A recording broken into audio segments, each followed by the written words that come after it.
Okay, so you have written your paper? Right. Chalo.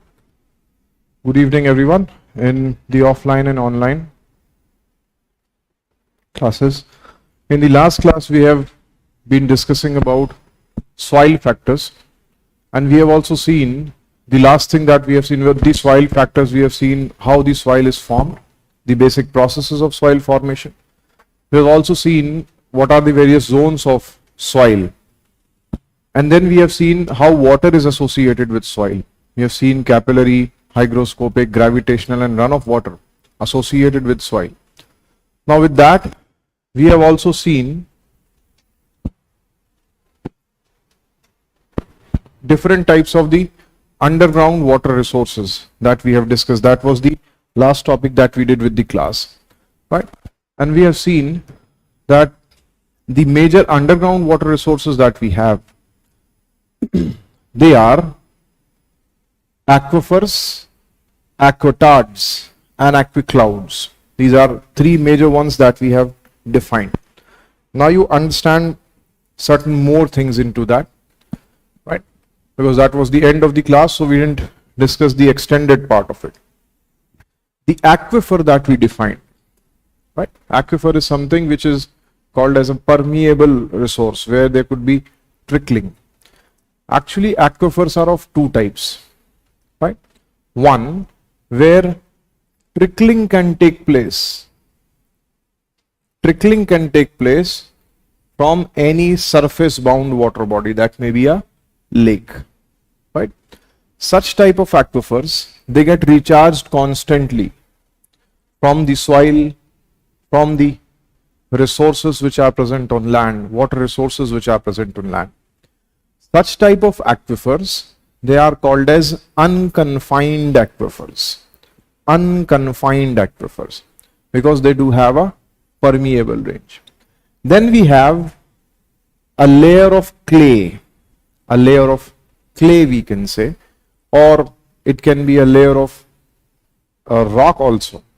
Associated with the rock, we have seen that the water which is associated with the porous rock, right? Porous rock, which will let water in but would not let water out, right? Porous rock. Such type of the water bodies we have seen, they are called as aquetards. They are called as aquetards. One more point that we have written with aquetards is that aquetards can be above or below the aquifer, right? Because just below the aquifer, just below the aquetard, there's one more water body or one more aquifer that can associate, which is called as the confined aquifer. Confined aquifer is different from unconfined aquifer in such a way that the unconfined aquifer is something where trickling can come up, whereas in confined aquifer, water is present under pressure between rocks, which is recharged. Of course, it is recharged by the water present on surface, but wherever there would be an opening of this particular system on land, there only such type of the aquifers they get recharged. So they may not be permeable, but they are rechargeable. They may not be permeable, but they are rechargeable. So confined, unconfined, aquetards, and one more that we have seen is aquicloud, the water associated with rocks, which can be due to condensation of water, condensation of heat coming out of the earth, right? Now aquiclouds can also be associated with aquifer in certain way, that the aquifer, the confined aquifer, can be just above the aquicloud, where there are chances, because of certain hydrological breakdown or certain porosity which can be created, there are chances that confined aquifer may mix with aquicloud. Confined aquifer may mix with aquicloud. So aquicloud does not remain 100% non-permeable type of water resources, right?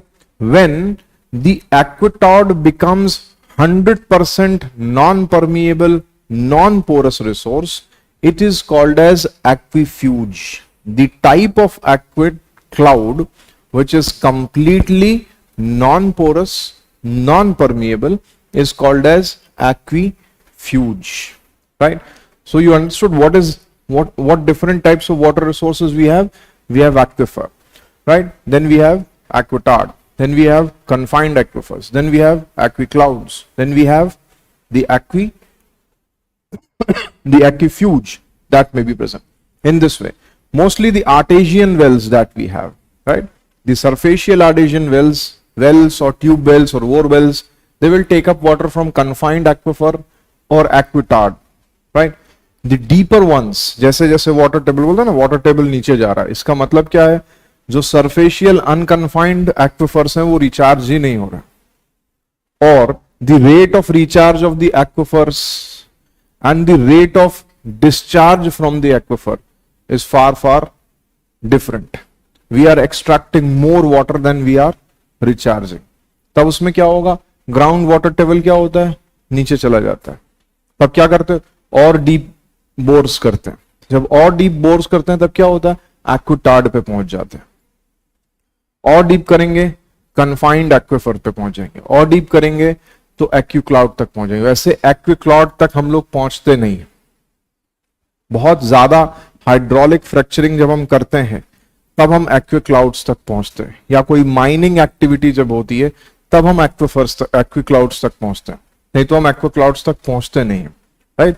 एक्विक्लाउड में जो भी water है that can only be extracted by hydraulic fracturing up of the underground resources or the hydraulic fracturing up of the rocks. Apart from it, it cannot be extracted, right? Neither the water present with aquifuge can be easily extracted. Artesian wells though can be created, but that can only take place by vigorous hydraulic fracturing up of the rocks, right? ये समझ में आया क्या? समझ में तो नहीं आया? कंफ्यूजन हुआ बहुत ज्यादा? क्या कंफ्यूजन है बताओ? एक्विफ्यूज. देखो, एक्विक्लाउड के साथ क्या है? चांस हो सकता है कि वो कन्फाइंड एक्विफर के साथ वाटर को एक्सचेंज कर सकता है. कभी कभी प्रेशर लग जाएगा तो वो रॉक की प्लेट टूट जाएगी, जिसके कारण से एक्विक्लाउड और कन्फाइंड एक्विफर की मिक्सिंग हो सकती है. ठीक है? कन्फाइंड एक्विफर क्या है? कन्फाइंड एक्विफर दो रॉक्स के बीच में प्रेजेंट है, प्रेशर पे प्रेजेंट है, लेकिन उसका सरफेस पे एक कहीं ना कहीं ओपनिंग होता है. एक्विक्लाउड क्या है? एक्विक्लाउड तो रॉक के साथ एसोसिएटेड वाटर है, उसकी सरफेस पे कहीं ओपनिंग नहीं है. So is the condition with aquitard also. Aquitard क्या है? पोरस रॉक के साथ, ठीक है, क्लेई रॉक के साथ है. तो क्लेई रॉक के साथ, वो भी रॉक के साथ है, राइट? इसकी भी कहीं पे ओपनिंग नहीं है, कहीं पे रिचार्ज नहीं. रिचार्ज बोल सकते हैं कि ये रॉक यहां से पोर्स इसके फिलअप हो सकते हैं. बहुत सी रिवर्स होती है ना जो अचानक से कहीं से निकल आती है, जैसे नर्मदा को देखो, तापी को देखो, ठीक है, सोन देखो, ये सब कहां है? पता नहीं कहां से अचानक से भर जाता है और फिर इतनी बड़ी रिवर बन जाती है आगे जाके, राइट? जैसे एक वो उत्तर प्रदेश में एक जगह है चित्रकूट, किसी ने सुना है?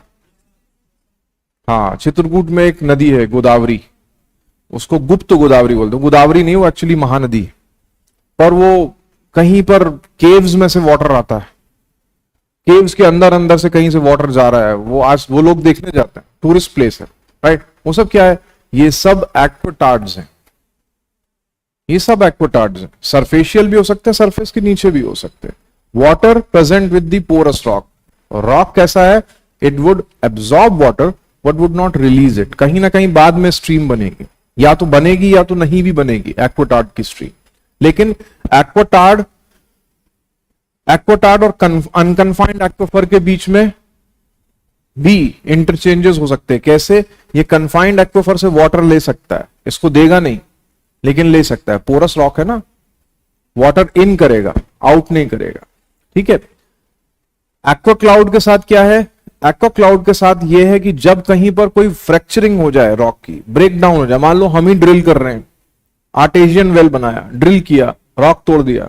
अब जहां से तोड़ा है वहां के आसपास जितना भी कन्फाइंड एक्विफर होगा उससे ट्रिकलिंग तो स्टार्ट होगी ना. तो एक्वाक्लाउड और कन्फाइंड एक्विफर के बीच में भी वाटर एक्सचेंज हो सकता है। ठीक है, वाटर एक्सचेंज हो सकता है यहां पर। अब हमारे एग्जाम के पॉइंट ऑफ व्यू से क्या याद रखना चाहिए हमको? हमारे एग्जाम के पॉइंट ऑफ व्यू से याद रखना चाहिए टर्म्स क्या क्या है, कहां कहां पर होता है, कैसे कैसे एक्सचेंज होता है। ठीक है, चाहे तो एक बार ये चीज लिख लीजिए, वाटर एक्सचेंजेस, या टाइप्स ऑफ एक्वाफर्स लिखिए, types of एक्वाफर्स,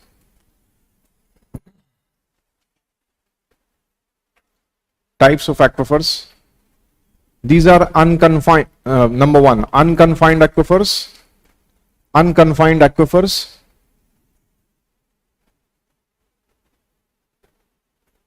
Unconfined aquifers.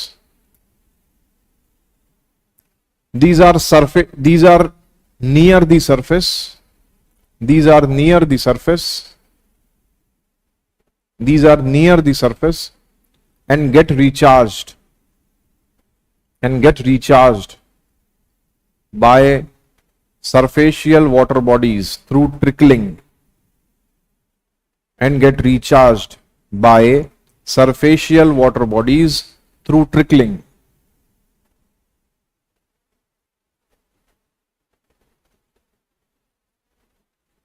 Second, confined aquifer. Confined aquifer. These are aquifers with confined rock boundaries. These are aquifers with confined rock boundaries. These are aquifers with confined rock boundaries. Water is present under pressure. Water is present under pressure.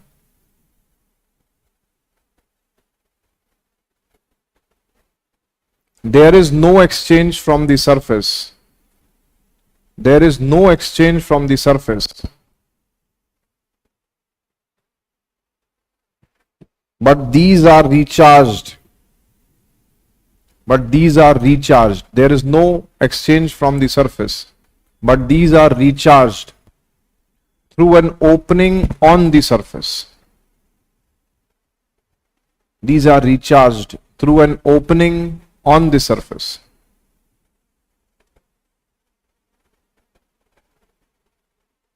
कई बार होता है ना कि किसी एक area में earthquake आ जाता है, तो अर्थक्वेक होने से क्या होता है, वो वेल्स जिसमें पहले पानी था उसका पानी चला जाता है, और वो वेल्स जिसमें पानी नहीं था कई बार उनमें पानी आ जाता है। ऐसा क्या होता है, अर्थक्वेक के साथ, प्लेट्स के मूवमेंट के साथ ये कन्फाइंड एक्विफर्स भी डिस्टर्ब होते हैं, राइट, जिससे कई बार इधर या उधर शिफ्ट हो जाते हैं, या प्लेट्स ब्रेक होके नीचे एक्विफर्स को, कन्फाइंड एक्विफर्स को ब्लॉक कर देंगे। अगर ये प्लेट ब्रेक होके नीचे गिर गई, कन्फाइंड एक्विफर को ब्लॉक कर देगी। यहां पर इस आर्टेशियन वेल में पहले पानी था, अब ये प्लेट यहां से ब्रेक होके गिर गई, अब इस वेल में क्या होगा, पानी चला जाएगा, या कहीं से शिफ्ट होके वो इधर आ जाए। ठीक है, प्लेट्स इस तरीके से टूटे कि ये एक्विफर थोड़ा सा इस तरफ शिफ्ट हो गया, तो पहले पानी नहीं था, अब क्या होगा, अब पानी आ जाएगा, right.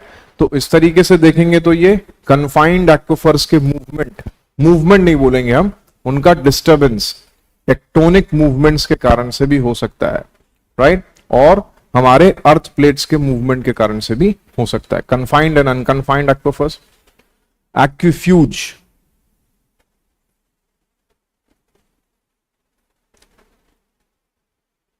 aquefuge, these are non-porous, non-permeable, these are non-porous, non-permeable underground water resources, underground water resources, underground water resources where there is no exchange naturally, where there is no exchange naturally.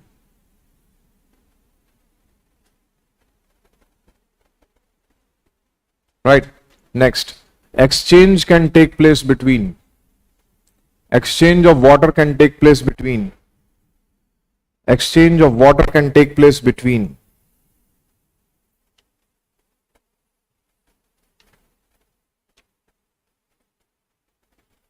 Number one, surfacial resources to unconfined aquifers. Surfacial resources and unconfined aquifers. Surfacial resources and unconfined aquifers.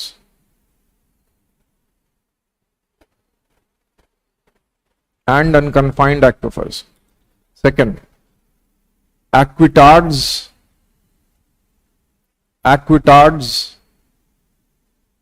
and unconfined aquifers one way. Aquithards and unconfined aquifers one way. One way मतलब water लेगा लेकिन देगा नहीं aquifer को, एक्विटार्ड कभी. Unconfined aquifers one way. Next, confined aquifers and aquiclouds. Confined aquifers and aquiclouds during hydraulic fracturing. During hydraulic fracturing.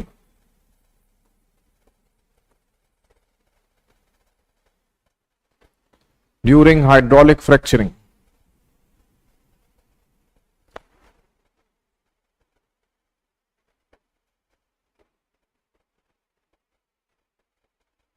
ठीक है, ज्यादा बेटर होगा ये एक डायग्राम आप ड्रॉ कर लीजिए, कंफ्यूजन खत्म हो जाएगा. अभी नेक्स्ट टाइम कभी पढ़ोगे कंफ्यूजन नहीं होगा. सिंपल ऐसे बनाओ सरफेस. चलो मैं बोर्ड पे बना देता हूं, वो ज्यादा बेटर होगा, उसको आप कॉपी कर लें. Surface, this becomes the lake. Lake के नीचे जो भी होगा वो क्या होगा? Unconfined aquifer. इसके नीचे क्या है? रॉक और क्ले व्हिच इज पोरस. ये क्या बन जाता है? एक्विटार्ड. इसके नीचे एक रॉक सिस्टम होगा, यहां पे क्या हो जाएगा? Confined aquifer. यहां पे क्या हो जाएगा? Equi cloud.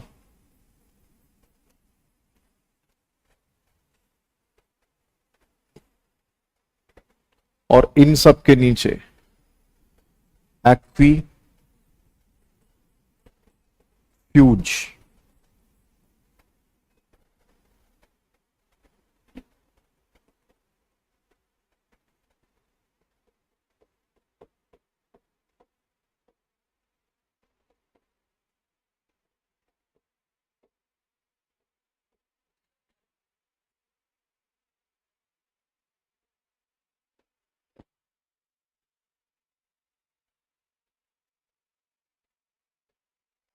ये क्या है? Rock, bed rock, non porous.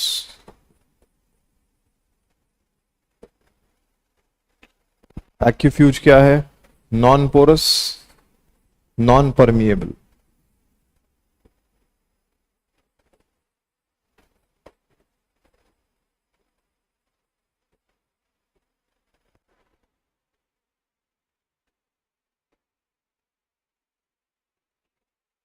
यहां पर क्या हो सकता है? एक्सचेंज. इसको क्या बोलेंगे? ट्रिकलिंग.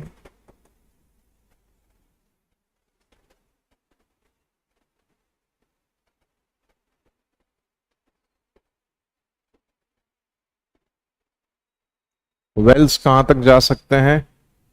वेल्स जाएंगे यहां तक और यहां तक.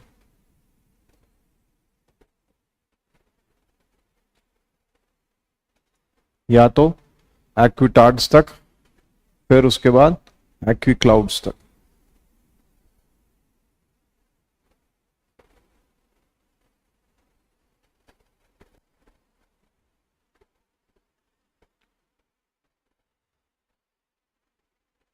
ये बड़ा कंफ्यूजिंग टॉपिक है, ठीक है, और एग्जाम में पूछा, एग्जाम के लिए इंपॉर्टेंट, इसलिए थोड़ा सा हमने उस पर टाइम फिर से लिया।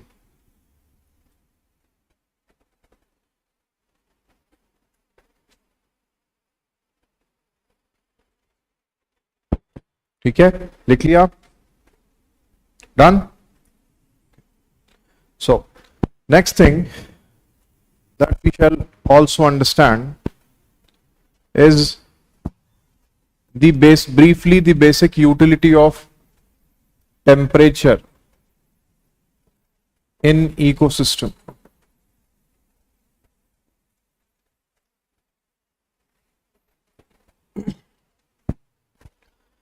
When we define the temperature utility in ecosystem, then the temperature directly involves with the basic processing of the biotic factors in the ecosystem, right? The basic processes, the living processes of the ecosystem of the biotics, they run at a particular set amount of temperature. किसी एक particular temperature पे ही living beings की activity maximum होती है, या living beings की activity अगर temperature घटता या बढ़ता है तो उनकी activity क्या होती है, minimum हो जाती है. Why does it happens? Because increase in and decrease in temperature lead towards either activation or inactivation of the enzymes associated with the metabolism of living beings, right? The enzymes which are required for the metabolism. Metabolism क्या होता है? Metabolism is a set of reaction which involves catabolism and anabolism. What is catabolism? Catabolism is breakdown of certain chemicals. What is anabolism? Anabolism is synthesis of certain chemicals. So in the living systems, the synthesis of certain chemicals and the breakdown of certain chemicals takes place owing to the overall process of the living beings, which drives in the living processes also, right? So this all is called as metabolism, right? And metabolism is driven through, or the chemical breakdown and synthesis is driven through the enzymes. Now enzymes function at a certain set of temperature. If the temperature increases or decreases from a certain amount or a saturated amount, then the activity of the enzymes in the living beings decreases. ठीक है, जैसे हमारे body का temperature, internal body temperature कितना होता है? 37 degree centigrade. क्यों होता है 37? और अगर हमारे बॉडी का टेम्परेचर 37 से बढ़ जाए या घट जाए तो क्या होगा? 37 इसलिए होता है क्योंकि हम कोल्ड ब्लडेड होते हैं, हम अपने बॉडी के टेम्परेचर को मेंटेन कर सकते हैं, right? We are cold blooded, और we are also called as homo isotherms. What we are called as homo isotherms, right? We can maintain our body temperature. So it is 37 by various means, right? Certain and organisms, they cannot maintain their internal body temperature. Their internal body temperature changes with the surrounding. If the surrounding temperature increases, their body temperature would also increase. If it decreases, their body temperature would also decrease. Such type of organisms are called as cold-blooded organism. What they are called as? Cold-blooded organism. Or they are also called as poikilotherms. What they are called as? Poikilotherms. So homoisotherms and poikilotherms, these are two types of organisms. In homoisotherms, the enzymatic activity is always constant because their internal body temperature is constant. Whereas in case of poikilotherms, the enzymatic activity they increase or decrease according to the temperature of the surrounding. जैसे हमने एक example देखा था ना अभी, hibernation and aestivation. Hibernation क्या था? Hibernation was the winter sleep. During winters, the frogs or polar bears, they go into safe places, reduce their activities, and they sleep till the winters are over. At the onset of favorable condition, they will come back and start eating. Right? That is hibernation. What is estivation? Just reverse of it. With the increase in temperature, the inactivity of the organisms or the animals. जैसे frog का हमने बोला था. Right? This all happen because such type of organisms cannot maintain their internal body temperature. So their enzymatic activity decreases with either the increase in tropical area or decrease in temperate area of the surrounding temperature. That's why temperature is important. So organisms can be classified as various different types, four major types, according to the temperature ranges, right, in the ecosystem. That you can write down. Certain things you can note. Number one, homoisotherms. Homoisotherms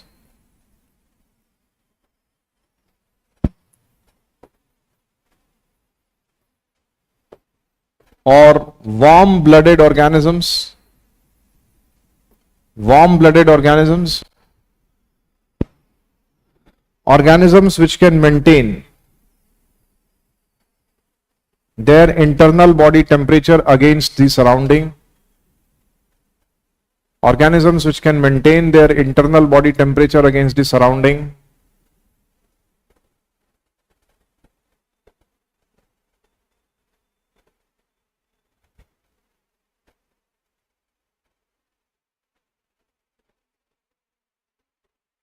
Against the surrounding. Right, example, the mammals, humans,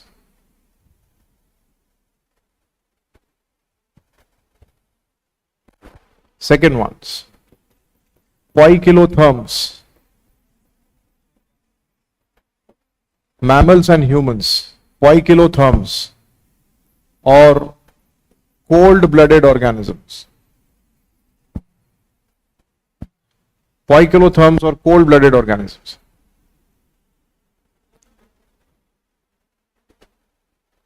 Organisms which cannot maintain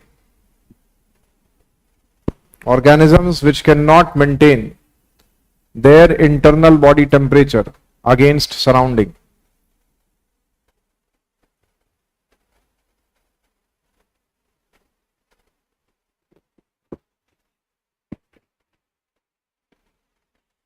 Against surrounding. Right. Then there is an activity called as homeostasis.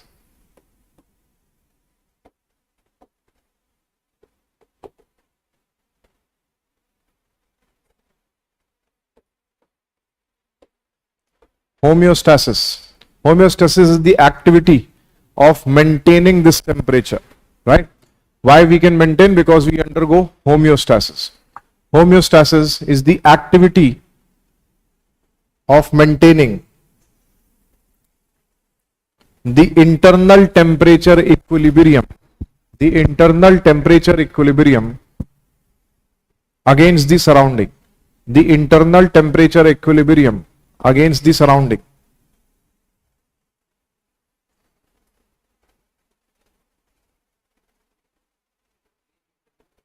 Temperature equilibrium against the surrounding.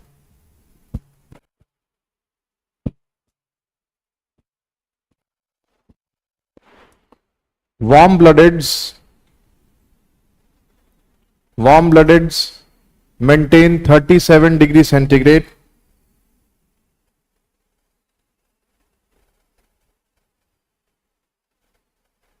Maintain 37 degrees centigrade through metabolic processes.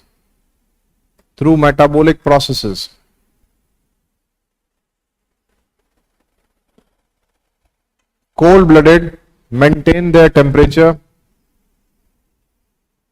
Cold-blooded maintain their temperature by recollection of heat.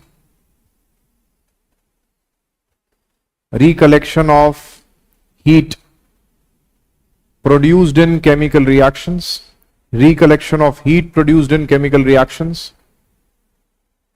Or by physical cover. Like fur, feathers, thick skin,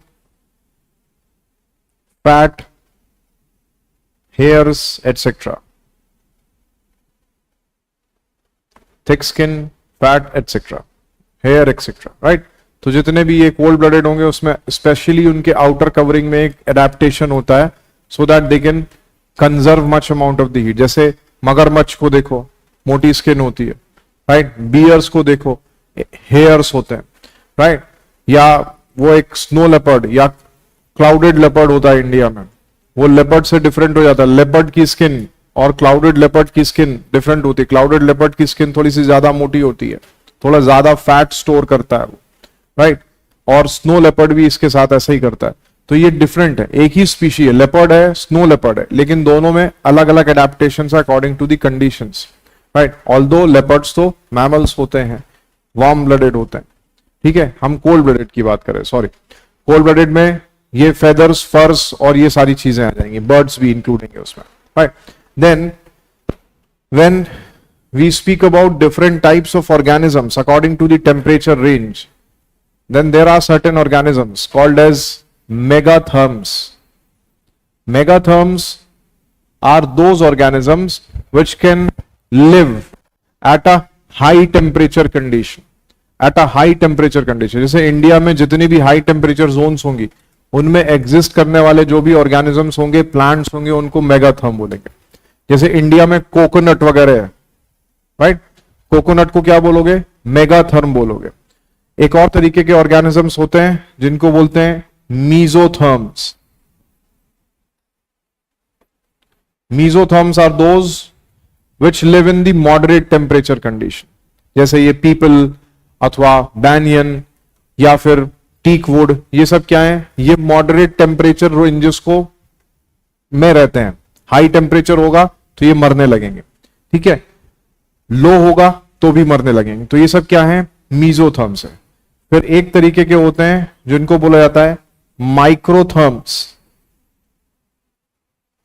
माइक्रोथर्म्स are those which live in either cold or very little temperature variability, right.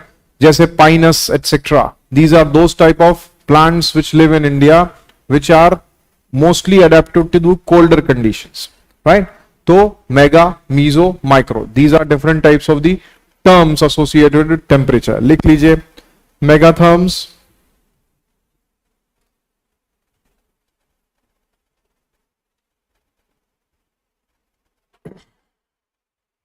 megatherms living in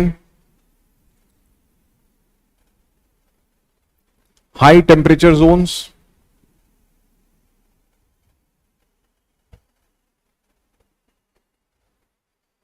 living in high temperature zones. Example, coconut, cashew, etc. in India. Coconut, cashew, etc. in India. Next, mesotherms living in moderate temperature, moderately hot temperature rather. Living in moderately hot temperature.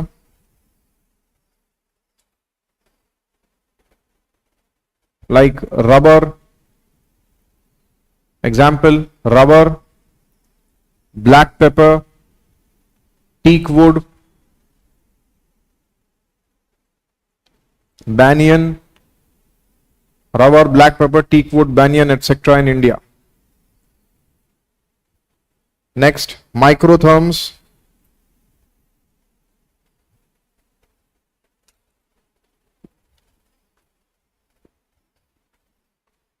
Organisms living in moderate to low temperature. Living in moderate to low temperature. Moderate to low temperature. Like example, coffee, tea, cardamom, elaichi, cardamom, pinus, deodar, etc. in India. Pinus, deodar, coffee, tea, cardamom, pinus, deodar, etc. in India. Right. Then there are certain types of organisms which are called as isotherms. Certain types of organisms which are called as 𝐻 isotherms. 𝐻 isotherms. these are those which live in the extremities of low temperature, right, or in the extremities of the colder ranges. इसमें Pinus भी आ जाता है. Pinus एक तरीके का माइक्रोथर्म भी है. अगर इंडिया में पाइनस मिलेगा हिमालय की फुटहिल तक, ठीक है. पाइनस हमको मिलता है 1200 मीटर से अप टू 3500 मीटर्स तक पाइनस मिल सकता है, और इवन देवदार. पाइनस एक तरीके का प्लांट होता है, ट्री, पाइन ट्री जिसको बोलते हैं. ऐसे ट्री देखे पहाड़ पे जाते हो तो, ठीक है, देवदार, पाइनस, साइकस, ये सब, ठीक है, जो अपर रेंजेस हिमालय की तरफ जब जाओगे तो ऐसे कॉनिफर टाइप के दिखते हैं. जिन हाँ जो आइडेंटिफाई नहीं कर पा रहे हैं, क्रिसमस ट्री देखा है? क्रिसमस ट्री वैसा वाला कॉनिफरस. तो ये कॉनिफरस, हालांकि इंडिया में क्रिसमस ट्री तो होता ही नहीं है, ठीक है, लेकिन उस टाइप के जितने भी प्लांट होंगे वो सब क्या है? कॉनिफर्स हैं. ऐसे की प्लांट्स क्या होंगे? ऐसे प्लांट्स लो टेम्परेचर जोन्स में मिलेंगे, right. So these can be either micro or 𝐻-isotherms. 𝐻-isotherms, organisms living in extremities of cold temperature. Organisms living in extremities of cold temperature.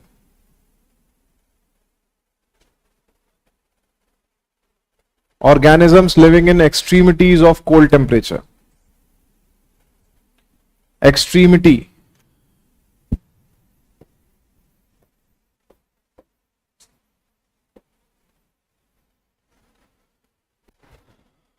Then there are organisms which are called as stenotherms. Stenotherms. Organisms which live in a uniform condition. Stenotherms, right? Uniform condition of temperature. Organisms living in uniform condition of temperature. They cannot survive variability. They cannot survive temperature variability. They cannot survive uniform temperature. They cannot survive temperature variability.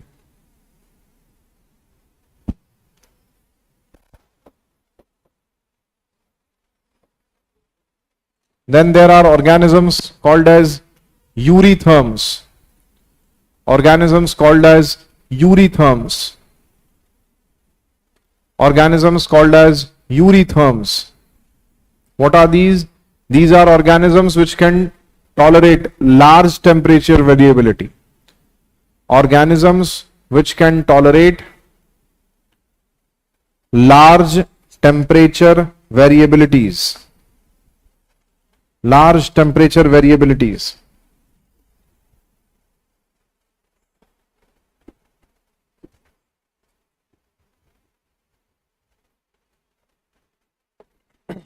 Right? So based on this, in this way, the temperature can influence. When a particular organism get adapted to a particular set of temperature condition in any particular area, any particular organism get adapted to a particular set of temperature condition in any particular area, that is called as thermal plasticity. What is thermal plasticity? The adaptations which are developed in any particular organism against a temperature condition, right? अगर ज्यादा ठंड है, अगर ज्यादा ठंड वाला area है, तो प्लांट्स क्या करेंगे? प्लांट्स अपना शेप कोनिफरस कर लेंगे, so that whatever is the solid precipitation it goes down, right? Plus they will reduce their size, right? So as to maintain heat. They will increase, or they will make pine-like leaves or cone-like leaves, so that snow can fall down. Plus, if there is, the leaves would be longer. If there is sunlight, then they can capture maximum sunlight, right? Because जहां पर भी colder condition होगी वहां पर sunlight की condition कम होगी, right? So this is thermal plasticity. Another example that we see is in the deserts. Deserts, annuals or succulent type of plants are seen. What they will do, cactus, what they will do? They will reduce their stem to a larger green plant, green part, and the leaves are reduced to a spine, right? And a thick cuticle is present outside. What happens because of this? The water loss is reduced because of this, right? So these are all thermal plasticities which are being developed by an organism. You can write down the process of adaptation. The process of adaptation. The process of adaptation of an organism. The process of adaptation of an organism to a set of temperature conditions. To a set of temperature conditions is called as thermal plasticity.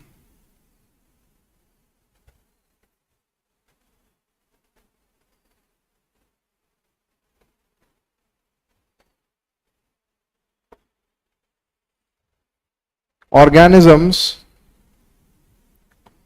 can change. Organisms can change their physical and functional. Organisms can change their physical and functional attributes owing to thermal plasticity. Attributes owing to thermal plasticity.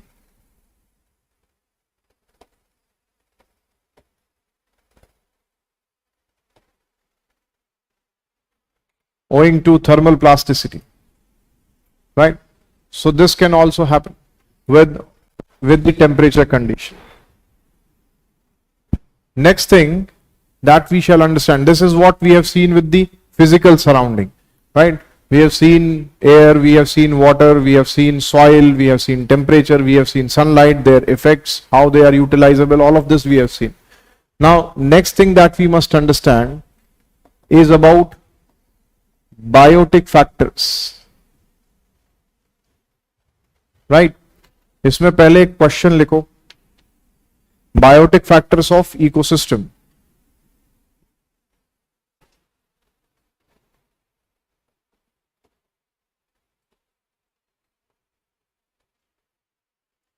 Consider following statements.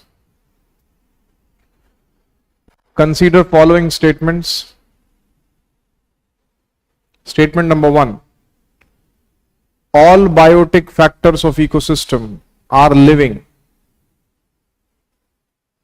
All biotic factors of an ecosystem are living.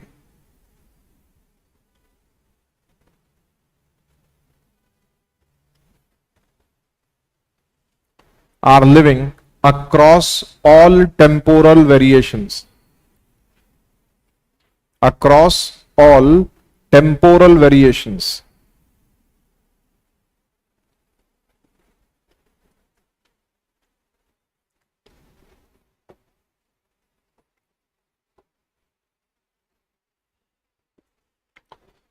Second,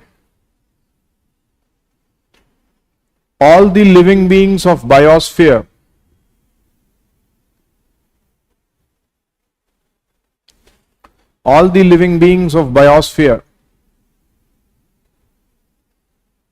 are biotic across all temporal variations. Across all temporal variations. Statement number 3. Ecosystem as well as biosphere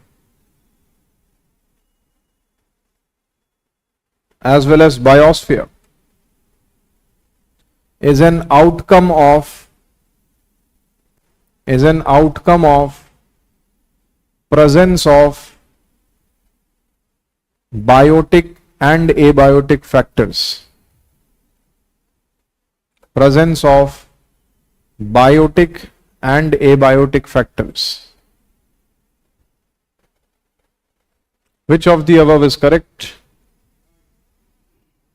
Only one Don't jump on to conclusion very quickly. 1 and 2, 1 and 3.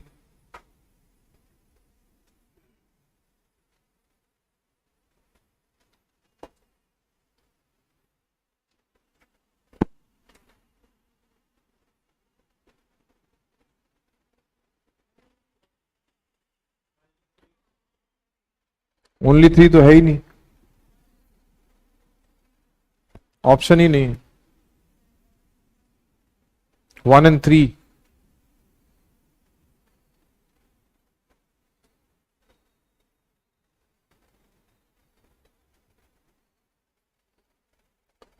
अच्छा, last वाले option में, last में only और लिख लो,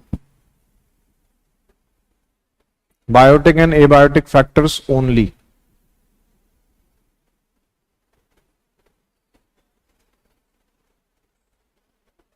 presence of biotic and abiotic factors only. ठीक है, अब देखो ये ऐसा कॉन्सेप्चुअल सवाल है जो हमेशा आपका दिमाग घुमाएगा अपनी लैंग्वेज से। ये वो वाला सवाल है जिसमें हमें कॉन्सेप्ट तो टोटली पता है या इस कॉन्सेप्ट के बारे में हम जानते हैं, लेकिन फिर भी यहां पर 75% चांस होगा कि हम ये क्वेश्चन गलत कर दें, क्योंकि ये वो क्वेश्चन है जो आपको कॉन्सेप्ट से नहीं लैंग्वेज से घुमा रहा है। ठीक है, अब ऐसे क्वेश्चन में स्टेटमेंट की लैंग्वेज को ध्यान से पढ़ना जरूरी है और उसके इन्फरेंस को निकालना भी जरूरी है। ठीक है, फर्स्ट स्टेटमेंट क्या कहता है? All the biotic are living across all temporal variation. ये तो करेक्ट है, किसी भी टाइम में कुछ भी हो जाए, बायोटिक वही हो सकता है जो लिविंग होगा। ठीक है, अब इसकी कई बार स्टूडेंट क्या है, इसकी हिंदी पढ़ के भी कई बार समझ जाते हैं। तो मान लो इसकी हिंदी में लिखा हो कि सभी जैविक हर समय जीवित होते हैं। ठीक है, तो वो भी सही है। डेड बॉडी लिविंग नहीं है तो बायोटिक भी नहीं है।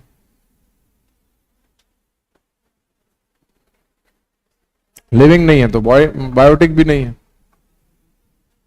ठीक है, दूसरी बात देखो, ये तो फंडामेंटल सी बात है, जो बायोटिक है वो क्या है, वो लिविंग तो होगा ही होगा। ठीक है, अगर आप डेड बॉडी की बात करो, मैं समझ रहा हूं आप कहां पहुंच रहे हो। अगर आप डेड बॉडी की बात कर रहे हो तो डेड बॉडी कुल मिला के क्या बचती है? कार्बन, नाइट्रोजन, ऑक्सीजन, क्योंकि वो डिग्रेडेड पार्ट, और उसको अगर सेप्रोफाइट या डिकम्पोजर खाएंगे तो किससे अपना फूड एक्सट्रैक्ट कर रहे हैं? एबायोटिक फैक्टर से। उनके लिए वो abiotic factor source of nutrition है। तो जब भी आप बायोटिक बोलोगे, लिविंग तो बोलोगे अक्रॉस ऑल टेम्पोरल वेरिएशन। ये तो फंडामेंटल फैक्ट है। ठीक है, fundamental concept, biotic is always living. लेकिन सेकेंड पार्ट क्या बोलता है? सेकेंड पार्ट बोलता है all the livings of the biosphere are biotic across all temporal variation. Biotic की डेफिनेशन क्या होती है? Biotic equal living to the power food. ये बायोटिक की डेफिनेशन समझ में आया क्या? जब लिविंग या तो खाना खा रहा है या कोई उस लिविंग को खा रहा है तो वो क्या है? बायोटिक है। ठीक है, लिविंग जब खाना खा रहा है या तो उसको कोई खा रहा है तो बायोटिक है। लिविंग मर गया, इमीडिएटली एबायोटिक हो गया। ठीक है, उसको कोई खा रहा है तो अपना सोर्स ऑफ न्यूट्रिशन एबायोटिक से ले रहा है, बायोटिक से नहीं ले रहा। पहली कंफ्यूजन। दूसरा कंफ्यूजन क्या है? All the livings of the biosphere are biotic across all temporal variation. Necessary नहीं है। Across all temporal variation it is not necessary, because we have seen the process of hibernation and aestivation, where is neither eating nor getting eaten up. So it is, though it is living, but not in the cycle of food. उसको कोई खा भी नहीं रहा है, ठीक है, ना ही वो किसी और चीज को खा रहा है, वो जिंदा तो है लेकिन बायोटिक नहीं है उस टाइम पे, ठीक है। तो जब जब लिविंग फूड को गैदर करेगा तो बायोटिक है, ठीक है। तो कुछ अक्रॉस ऑल टेम्पोरल वेरिएशन लिखा हुआ, मतलब क्या है, मतलब यह है कि किसी एक टाइम पे तो वो बायोटिक चेन से बाहर निकलता है। सारे बायोटिक तो ऐसा नहीं है, सारे लिविंग ऐसे तो नहीं है, सारे लिविंग्स में से कुछ चेंजेस तो होते हैं। There are certain changes and when there are changes they would not be called as biotic, right. Third topic क्या बोलता है, थर्ड आपका स्टेटमेंट बोलता है, what does it says, that all the factors of biosphere are composed of biotics and abiotics only। क्या लिखा है third statement, biotic and consist of biotic and abiotic, right, ठीक है। प्राइमा फीसी तो स्टेटमेंट सही लगता है, लेकिन हमने क्या लिखा था, हाँ, इकोसिस्टम बराबर biotic plus abiotic plus energy और देयर फंक्शन। तो स्टेटमेंट नंबर 3 क्या होता है, उस पॉइंट ऑफ व्यू से हमारे लिए इनकरेक्ट हो जाता है, ठीक है। तो आंसर क्या होगा, ओनली 1। कुछ लोगों ने 3 बोला था, कुछ ने 1 और 3 बोला था, इसलिए मैंने बोला कि आप इमीडिएटली ऐसे क्वेश्चंस में कंक्लूजन पे मत उतरो। यूपीएससी ऐसा क्वेश्चन हमेशा बनाती है पीटी में ताकि आपसे ये सवाल ना बने, ठीक है। यूपीएससी ने बनाया ही इसलिए कि आप इस सवाल को गलत करो, राइट, बनाया ही इसलिए क्योंकि आप गलत करोगे तो नेगेटिव मार्किंग होगी, नेगेटिव मार्किंग होगी तो आप सिलेक्ट नहीं होगे, उनका बर्डन कम हो जाएगा। वो तो एग्जाम ले ही रहे हैं ना कि आप सिलेक्ट ना हो पाओ, ये तो आपकी क्वालिटी है कि आप उस एग्जाम को डिच करके सिलेक्ट हो जाओ। UPSC is an examination of elimination, it is never an exam of selection, it is always an exam of elimination, it tries to eliminate. देखो हर साल कितने लाख फॉर्म भरे जाते हैं, 50 लाख, ज्यादा बोल दी, 8 लाख 9 लाख। कितने लोग पीटी पास करते हैं, चलो 8 लाख 9 लाख फॉर्म है, मान लो आधों ने दिया, 50% रूल लेके चलते हैं, 4 लाख लोगों ने एग्जाम दिया, कितने पीटी निकालते हैं, 15,000 मैक्सिमम, ठीक है। और कितने मेंस में क्वालिफाई होते हैं, 800 900। रेशियो देखो, 9 lakh forms, selection 900, 10 to power -3 का सिलेक्शन चल रहा है। So it is not an examination of selection, ये सिलेक्ट करने के लिए थोड़ी ना, सिलेक्शन कैसे होता है, 9 लाख फॉर्म भरते, 8 लाख सिलेक्ट हो जाते हैं। It is an exam of elimination, it is trying to eliminate you at every point, at every juncture that you are appearing for. What is your quality? You have to ditch it. How we can ditch it? We have to look upon to the strategies that UPSC make while taking up the question paper. UPSC का question paper सिर्फ एक question paper नहीं है, वो एक पूरी psyche है। आप उस क्वेश्चन पेपर को किस साइकी से ऑप्ट करते हो वो जरूरी है। जिसकी साइकी स्ट्रांग होगी ना, साइकी मतलब होता ना, जब आप क्रिकेट खेलने जाते हो तो सामने वाला बॉलर कैसी बॉल करने वाला है, ठीक है, और उसके अगेंस्ट में आप अपना बैट कैसे लगाओगे बॉल के सामने, 6 के लिए, सिंगल के लिए, 4 के लिए, ठीक है। तो ये साइकी होती है ना आपकी, आपको पता होता है कि ये बॉल ऐसी आएगी, अच्छा अब इसने ऐसी फेंकी है, अब ये बाहर वाली फेंकेगा, अब इसने बाहर वाली फेंकी है, अब लगातार बाहर बाहर फेंक रहा, एक तो अंदर आएगी ही बॉस, ठीक है। तो आपको प्रिजम्पशन रहता है पहले से, आप तैयार रहते हो, अंदर आई, ठीक है। तो ये क्या है, ये साइकी है। यही यूपीएससी के साथ चाहिए, आप प्रिज्यूम कर सकते हो यूपीएससी आपसे क्या पूछना चाहिए। सिर्फ क्वेश्चन नहीं है, आप क्वेश्चन की आउटलाइन देख के ये समझने की कोशिश करो यूपीएससी आपसे पूछने की कोशिश क्या कर रहा है, चाह क्या रहा है यूपीएससी। इतना आसान सवाल, सबसे पहले आसान सवाल पे कॉशियस हो जाओ।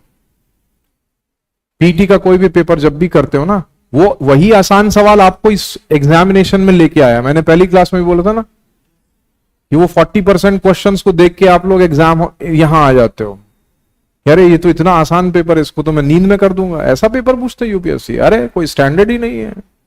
ये 40 सवाल तो देखो मैंने कर लिए, 50% मार्क्स में सिलेक्शन हो जाता, 10% तो मैं कर ही लूंगा। यही तो खेल शुरू होता है, द प्रोसेस ऑफ एलिमिनेशन। जब आप आसान सवाल देखो, कॉशन के साथ करो हमेशा, ठीक है। छोटे छोटे फैक्ट्स को जब आप गैदर करते हो तो उन फैक्ट्स को नलिफाई नहीं करो। दूसरी बात, एक और बात, बहुत छोटे में बोल के आपका यहां टाइम खराब नहीं करेंगे। हमेशा यूपीएससी एक ऐसा एग्जाम है जो फैक्ट बेस्ड है। यूपीएससी एक ऐसा एग्जाम है जो फैक्ट बेस्ड है। ये फैक्ट बेस्ड एग्जाम है, ये कॉन्सेप्ट बेस्ड एग्जाम नहीं है। तो जितने लोग ये सोच के आते हैं या ये सोचते हैं कि मैंने एनसीईआरटी पढ़ ली, मैंने XYZ किताब पढ़ ली, मेरे कॉन्सेप्ट बिल्कुल क्लियर हैं, मेरे फंडामेंटल क्लियर हैं, मैं तो एग्जाम आसानी से निकाल लूंगा, आप आधी प्रिपरेशन करके जा रहे हो। कॉन्सेप्ट जरूरी है। कॉन्सेप्ट किस लिए जरूरी है? कॉन्सेप्ट जरूरी है यूपीएससी की फील्ड में उतरने के लिए। वो तो प्राइम ऑफिस चीज है आपके लिए कि आपके सब्जेक्ट में कॉन्सेप्ट क्लियर है। कॉन्सेप्ट क्लियर होने का मतलब क्या है? आपको पता है 1857 में क्या हुआ था, 1906 में क्या हुआ था, 1908 में क्या हुआ था, 11 में क्या हुआ था, 21 में क्या हुआ था, 31 में क्या हुआ था, 45 में क्या हुआ था, 47 में। ये कॉन्सेप्ट क्लियर है। आपने पार्टीशन कर लिया हिस्ट्री का, लेकिन 31 के फैक्ट्स याद है? क्योंकि यूपीएससी तो सबसे रेयरेस्ट फैक्ट पूछेगा उसमें से, ठीक है। वो ये थोड़ी ना पूछेगा सुभाष चंद्र बोस और नेहरू की लड़ाई हुई थी 31 में, सुभाष चंद्र बोस को कांग्रेस से बाहर निकाल दिया था, कहां हुआ था,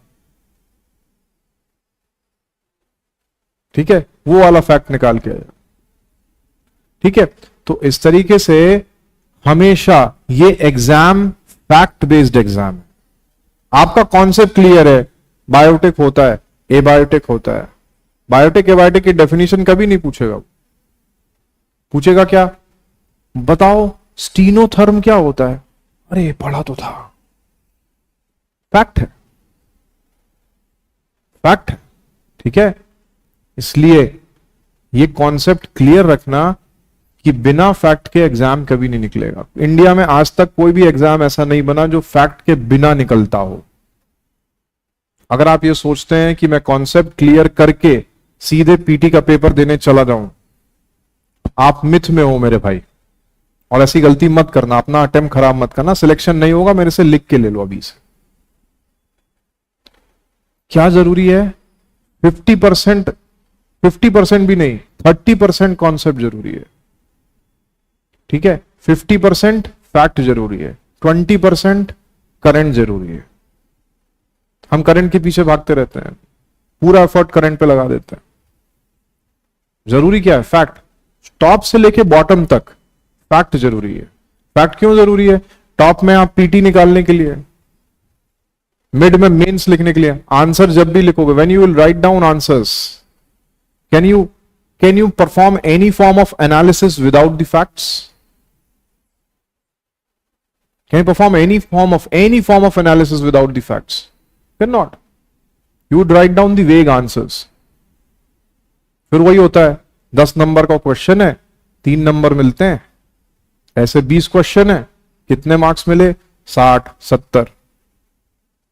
पेपर 2 और पेपर 3 की एवरेज मार्किंग कितनी है? 80, 90। आप ही के जैसे लोग वहां पे भी तो सिलेक्ट होने जा रहे हैं।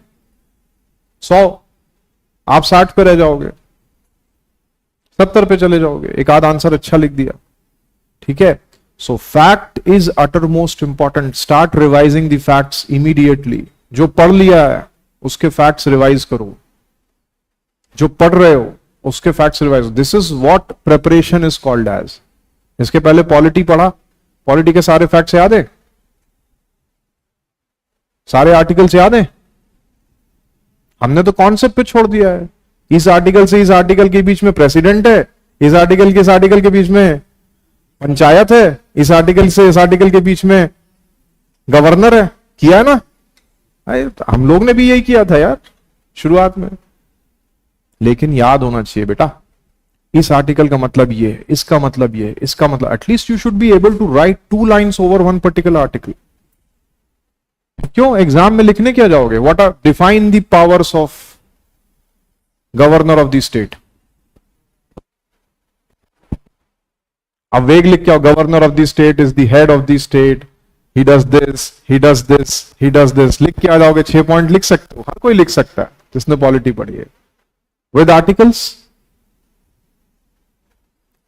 विद आर्टिकल सबसे आसान सवाल है। विद आर्टिकल्स लिख सकते हो? अगर नहीं लिख सकते हो तो घर जाओ, रटना शुरू करो। ठीक है, जो टाइम मिल रहा है उसको अभी यूटिलाइज करो। किस चीज में? रटने में। बिना रटे ये एग्जाम क्लियर नहीं होगा, ये बात याद रखना। जिसने रट लिया निकल गया। अभी नहीं रटोगे, बाद में रटोगे, रटे बिना नहीं होगा। ठीक है, this is not an exam of the crammers, this is not an exam of the crammers, but nothing can happen in this exam without the facts. ठीक है, चलिए यहां आते हैं। Now we shall understand one more thing, that when we speak about the biotic factors of the ecosystem, the most important aspect of the biotic factors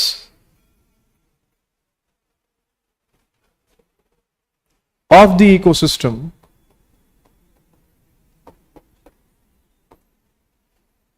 is nutrition, right? Most important factor of the ecosystem is nutrition, because biotic is all about nutrition. So what different type of nutritions can the living beings exhibit? That's what we need to understand. Basically, the biotic factors can exhibit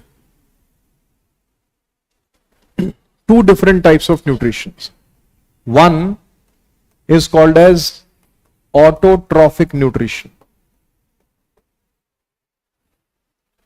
Autotrophic nutrition, right? Second one is called as heterotrophic nutrition. Trophic. Whenever you will find this word, trophic, it would mean that we are speaking about something called as food, right? It simply means that we are talking about food. Now, autotrophic type of nutrition would mean auto. This happens automatically, right? Something where synthesis of the food is done by an organism. There is no effort, there is an effort, but there is no effort in gathering the food. Rather, the food is synthesized by the organism itself. That is called as autotrophic nutrition. Autotrophic nutrition is of 2 major types. Autotrophic nutrition is of 2 major types. The first one of it is where the food which is synthesized by the organism, is via certain chemicals. This is called as chemoautotrophism. Chemoautotrophism. Chemo word would mean there are certain chemicals. There is no sunlight available for them, right? There are certain chemicals, and by the oxidation or reduction of these chemicals, such type of organisms, they generate energy, and this energy is utilized in synthesis of food. Right? By chemical oxidation and reduction, they generate energy, and that energy is utilized in synthesis of food. So what type of chemicals are oxidized and reduced, that will also define 2 different types of chemoautotrophic nutrition. One is when organisms oxidize or reduce inorganic substances. Right. Inorganic substances का मतलब क्या होता है? Everything except carbon, everything except carbon, like iron or zinc, copper or something else, right? All these things, they are obtained from earth. Metals are obtained from earth. That's why the term litho comes over here. Litho would mean earth. So chemolithotrophism would mean inorganic substances are oxidized and reduced and energy is obtained from that and the food is synthesized. Another type of it is chemoorganotrophism. Chemoorganotrophism. Organotrophism would mean organic substances are oxidized and reduced and then energy is obtained and then food is synthesized. Right? So derives energy from organic substances or derives energy from inorganic substances. Other ones are those which are dependent on sunlight, which are dependent on sunlight as the source of energy, and from that energy they synthesize food. Right? So now what different types of food they can synthesize? That would also define two different types of nutrition over here.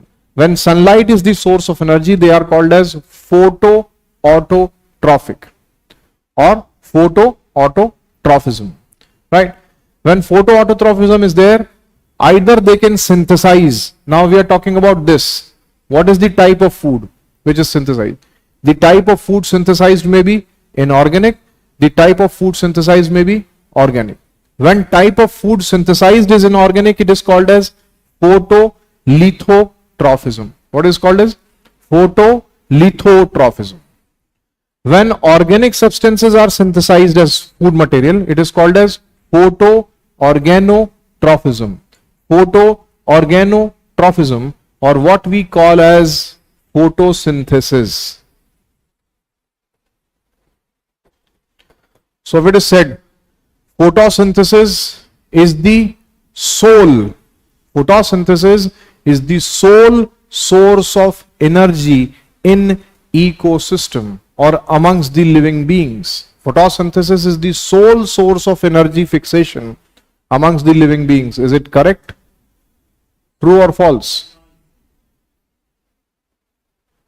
True or false? Photosynthesis is the sole source of fixation of energy in ecosystem amongst living beings. True or false? How many for true? How many for false? बाकी आप बता दो फिर बताते हैं. It is false. It is not the sole source of energy of fixation, because photosynthesis is one type of method of fixation of energy in ecosystem. Method of fixation of energy, what do we mean? Sunlight से energy है, living being में आ गया, herbivore में, producer में, यहां से कहां जाएगा? herbivore में, carnivore में, omnivore में. ये कौन सी एनर्जी है? सन की है. लेकिन क्या सिर्फ यही एनर्जी है पूरे इकोसिस्टम में, पूरे बायोस्फीयर में? No. There could be other sources where chemoautotrophism or photolithotrophism can also take place, right? So in this way, the photoautotrophic nutrition runs through. The second way or the second method of gathering food in the ecosystem is heterotrophism. Heterotrophism is anything else than autotrophism. Anything else than autotrophism is heterotrophism. Right?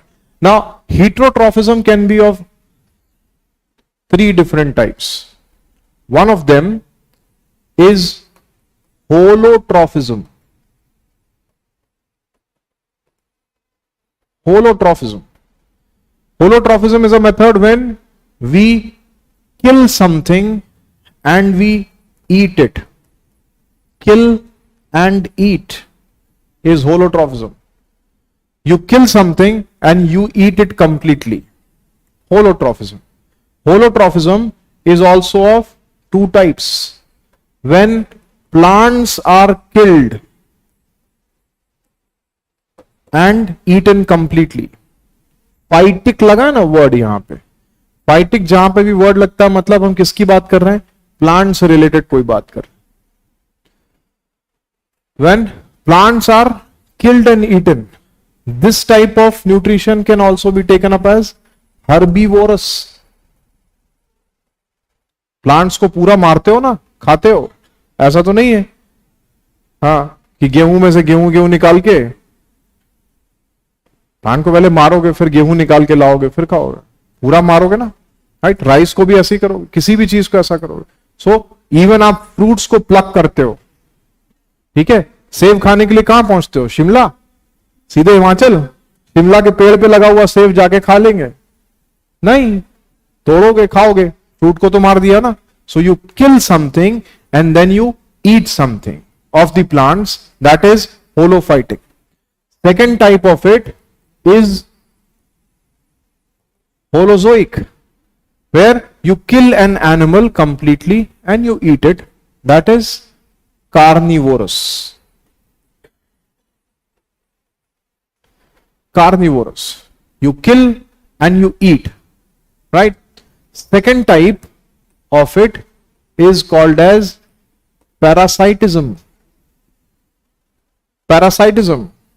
Parasitism is a method where one organism eats another organism. It continues eating that organism until it is been killed. It eats an organism and it continue eating that organism until it is killed. तो ये क्या हुआ, ये kill and eat था, ये क्या है, eat and kill. Simple. I'm explaining that only. It is eat and kill. मतलब क्या है, एक बैक्टीरिया है आपकी बॉडी में आ गया. कौन सा बैक्टीरिया, मान लो किसी को ना हो, माइकोबैक्टीरियम ट्यूबरकुलाई. किसका बैक्टीरिया, ट्यूबरकुलोसिस का. कहां पे आएगा, लंग्स में आ गया. लंग्स के सेल्स को खा रहा है. कब तक खाता रहेगा, या तो उस बैक्टीरिया को हम आर्टिफिशियली मार न दे, नेचुरली क्या होगा, खाता जाएगा जब तक आप मर नहीं जाओ. तो उसका न्यूट्रिशन कब तक है, जब तक आप मर नहीं गए. जैसे ही आप मरे, या तो वो मर लेगा या तो फिर किसी दूसरी जगह चला जाएगा. ठीक है. Eat and kill. Kill and eat, पहले आपने मार दिया फिर खा लिया. यहां पे क्या, खा के उसको मार दिया. पैरासाइटिज्म. समझ में आया है क्या, parasitic nutrition. Another one is saprotrophic. Saprotrophic is eat which is already killed. Eat which is already killed. You are not killing it. It was killed by something else. You are eating the dead body. Right? So it is eat which is killed. You eat which is already killed. So you are eating dead and decaying objects. Over here in parasitism, you are dependent on host. You eat the host cell. Right? Parasites eat the host cell and they kill it.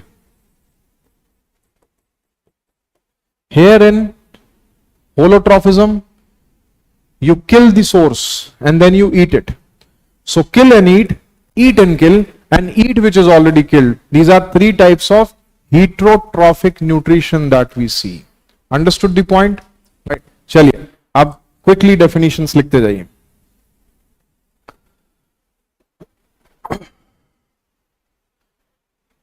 The type of nutrition in biotic factors.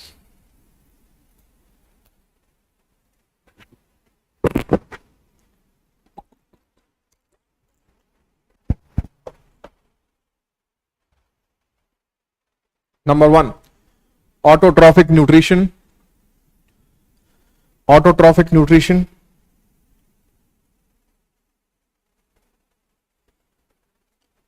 Synthesize their own food. Synthesize their own food.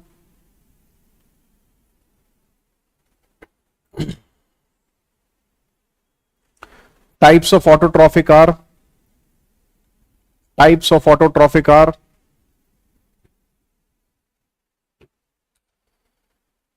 number one, chemoautotroph,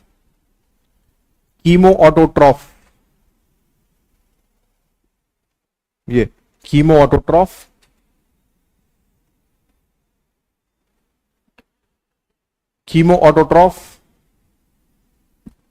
oxidize and reduce chemicals,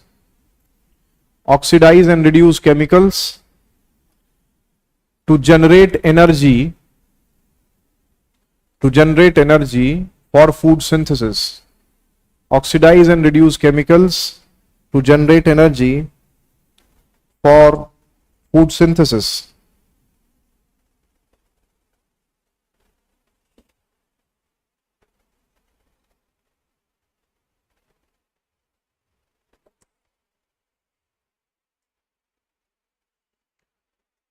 Right.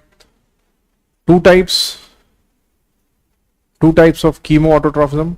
Chemolithotrophism. Chemolitho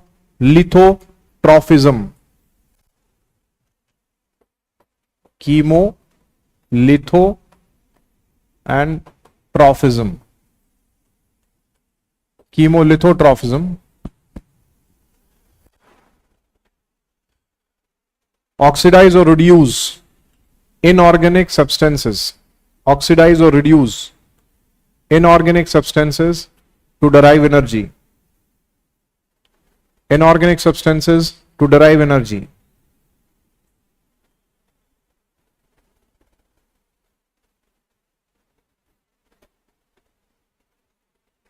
Second, chemoorganotrophism. Chemoorganotrophism.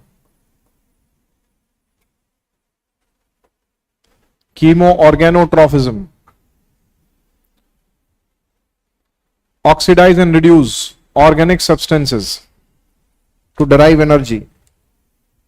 Oxidize and reduce organic substances to derive energy.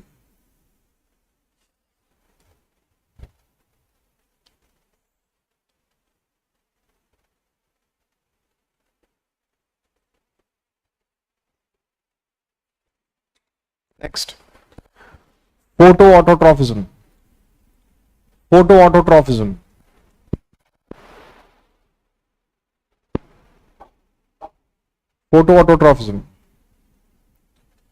Use sunlight as source of energy.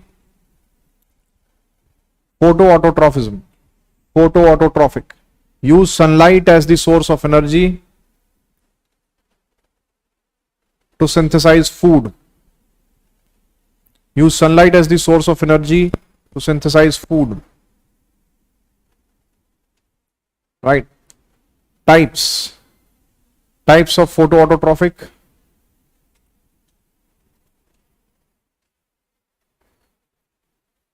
Photolithotrophic.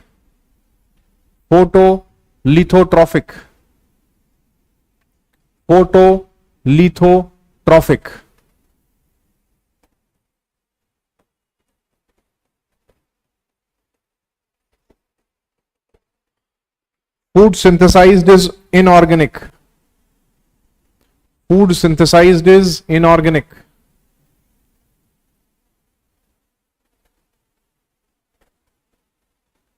Next, photoorganotrophic.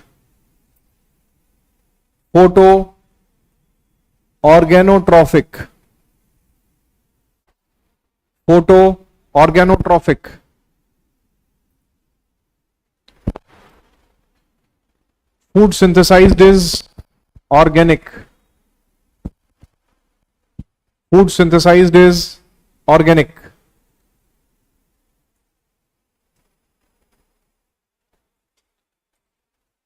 Next, heterotrophic nutrition.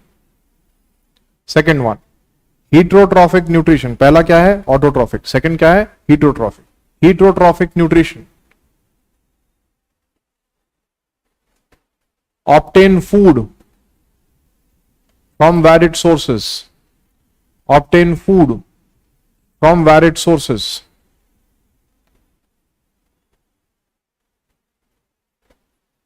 Types. Number one, holotrophic. Holotrophic. Holotrophic.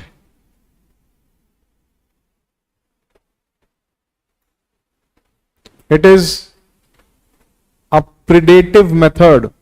Predative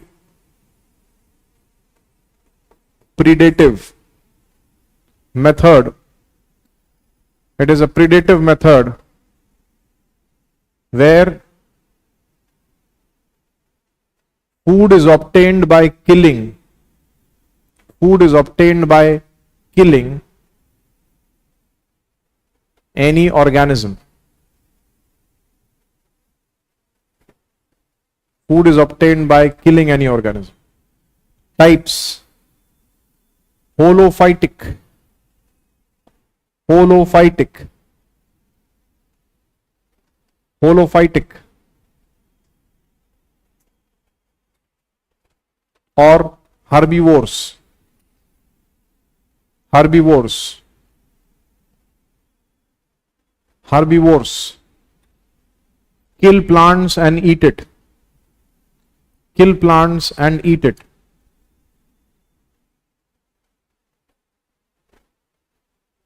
Next, holozoic or carnivores.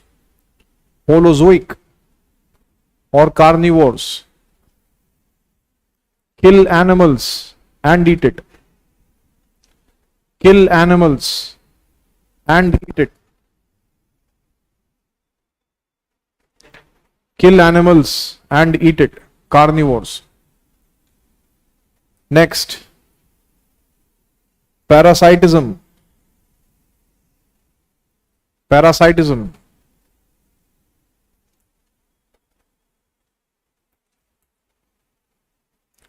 Organisms live on another organism. Organisms live on other organisms. Other organisms which act as host. Other organisms which act as host. Host, which act as host.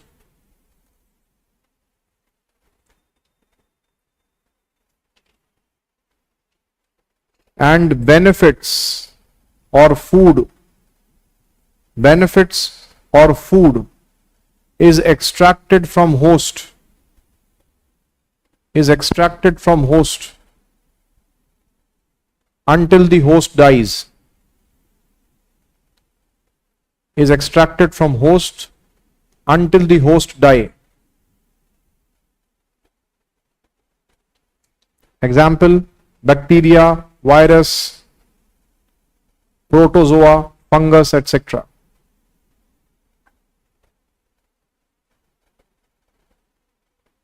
Plants में भी parasitic होते हैं, ठीक है, plants भी parasitic होते हैं, animals भी होते हैं, जैसे वो ब्लड लीच है, वो पैरासाइटिक शो करती है कभी कभी, हिरुडिना ब्लड लीच होती है ना, एक बरसात के दिनों में आपके शरीर पे चिपक जाती है, घुस जाती है, ब्लड खाती रहती है, राइट, अगर उसको छोड़ दोगे तो खाते खाते पूरा ब्लड खा जाएगी, राइट, तो वो एक तरीके से पैरासाइटिक है. Next, saprotrophic. Saprotrophic. Saprotrophic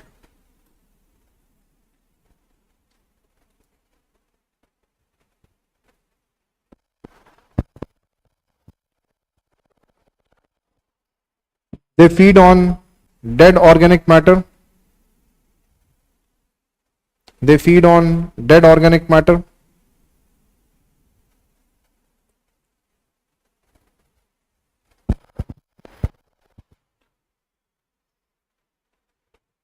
Right. So based on the type of nutrition that we can see in the ecosystem, based on the basic type of nutrition that we can see in the ecosystem, the biotic factors are then classified in the ecosystem itself. And this classification in the ecosystem of the biotic factors is based on the food habit only, right? The biotic factors are classified as producers, consumers, and decomposers.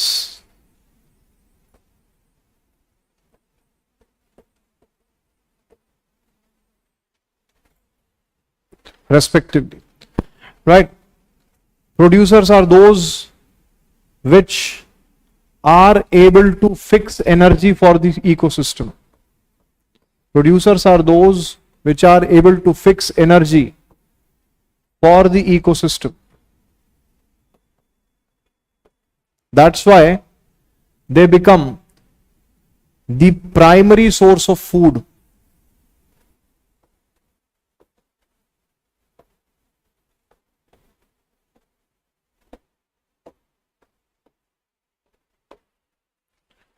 ठीक है?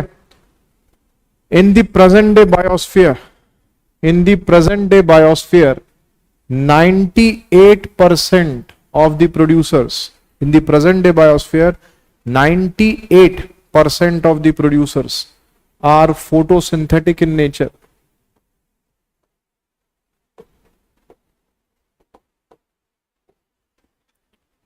They are photosynthetic in nature, right? 2% भी बहुत ज्यादा है और हम 98:2 का ratio मान के चलते हैं सोर्स ऑफ फूड के लिए. सो अगर ऐसा बोला जाए, in the ecosystem majority of the food is driven from photosynthesis, statement correct होगा.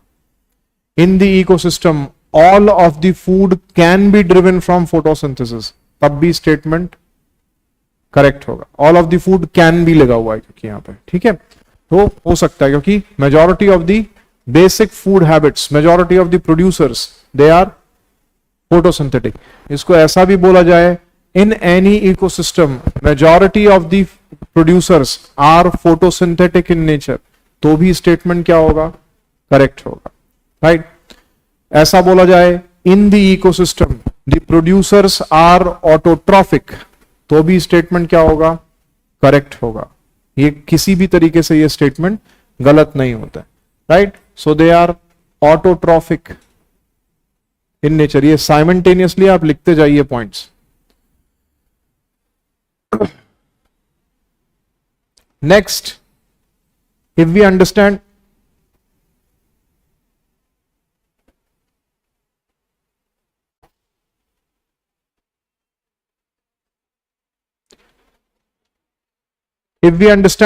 the consumers, then the type of consumers that we have, they can be various, right? Like they can be herbivores, they can be carnivores, they can be omnivores. These are then called as primary, secondary, and tertiary consumers in the ecosystem.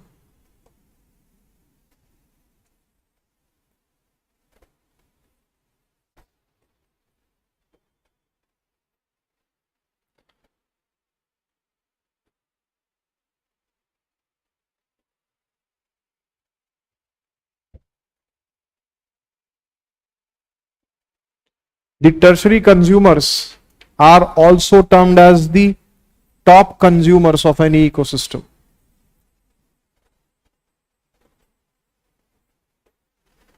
Top consumers of any ecosystem.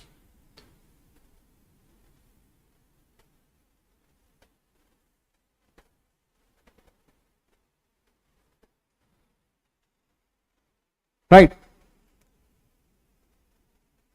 When we speak about these, which are, लिख लिया था,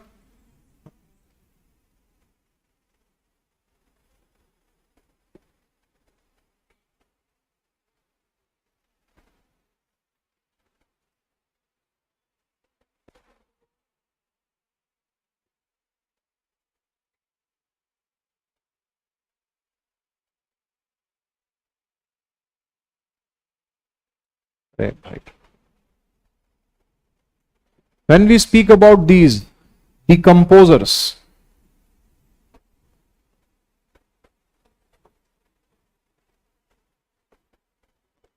they act as the ecosystem cleaners, right? Because they reduce the amount of waste material which is present in the ecosystem. They consume the waste material and they reduce it. So they are ecosystem cleaners, right? They reduce ecosystem waste. They are also helpful in enriching nutrients, specifically in soil.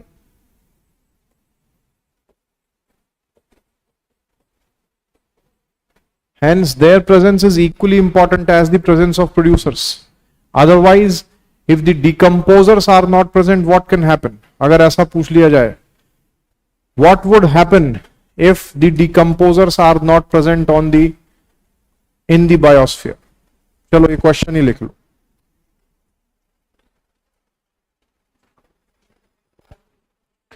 What would happen if the decomposers are not present in the ecosystem?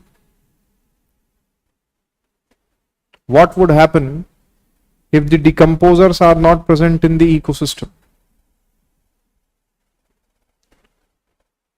Option number 1, biotic abiotic imbalance. Biotic abiotic imbalance.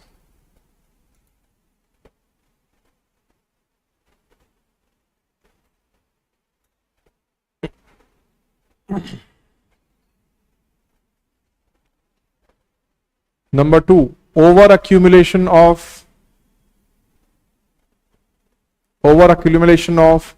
waste material. Over accumulation of waste material.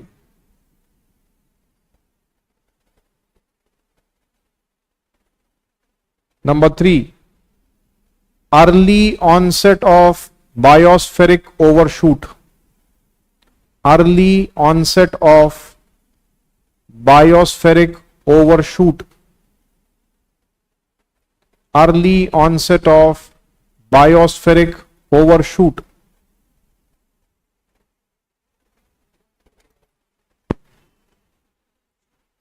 Number 4,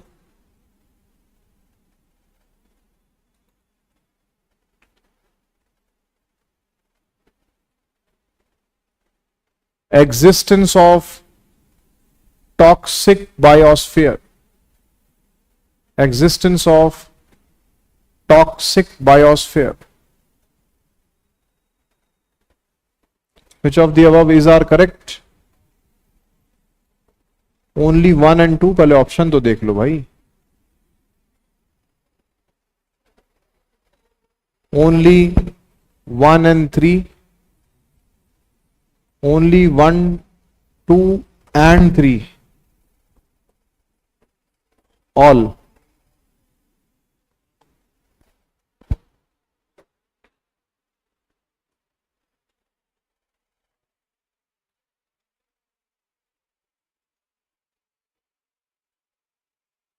answer होना चाहिए all of the above. क्या होगा पहला option क्या कहता है? Biotic abiotic imbalance. Of course it can appear because it is the decomposer which act as the link between the replenishment of the abiotic factors and the activities of the biotic factors. Basically अगर हम ecosystem की बात करते हैं, when we speak about the ecosystem cycling, right? Over here, the abiotic factors. Over here, the abiotic factor, they provide the nutrients for all the processes which is driven by the biotic factors. So, biotic factors they are useful for functions, they are useful for consumption of resources, or they are useful for consumption of nutrients, right? This becomes the nutrient source, right? And between the biotic factor activities or the functions and the exient state of the abiotic factors which is present in the ecosystem comes over here are the decomposers.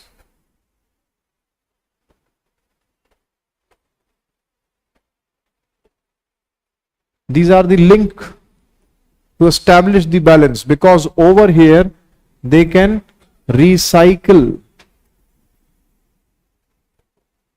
the waste material. If the waste is being recycled, then it is again added as a nutrient. If it is not being recycled, then obviously we will keep on eating. We will keep on eating the resources, right? This is a process of consumption. We will keep on consuming the resources. And this is a process of replenishment. This is a process of replenishment. So, one way we will keep on consuming. This is a process of replenishment. One way we will keep on consuming, and the other way we will keep on replenishing. In this way, the nutrients would be maintained in their exient state itself, right? If the decomposers are gone, this replenishment or recycling is gone. What would happen then? Overconsumption of the resources, right? Because obviously we did not reduce the consumable activities, right? So what would happen? The consumption of the resources continuously without any replenishment would then lead towards exhaustion of resources. Another thing that can happen, the exact quota of resources available for us. What is the exact quota of resources available for us is called as the threshold capacity. We will always jump out of the threshold capacity. We will consume more than what is being presented to us. That is called as the state of overshoot. The state of overshoot. Consume more than what is available as a quota of resources, right? Consumption is greater than the total quota of resources. So when you are consuming more, of course you are creating a burden over the ecosystem where an imbalance of resources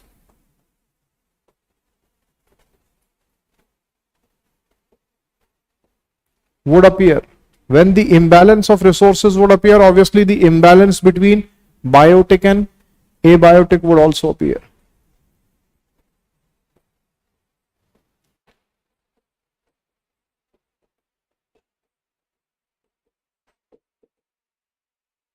So this all can happen. This all can happen only because of non-existence of the factors like decomposers. Apart from this, since we would not be recycling the waste, there would be an over accumulation of the waste also.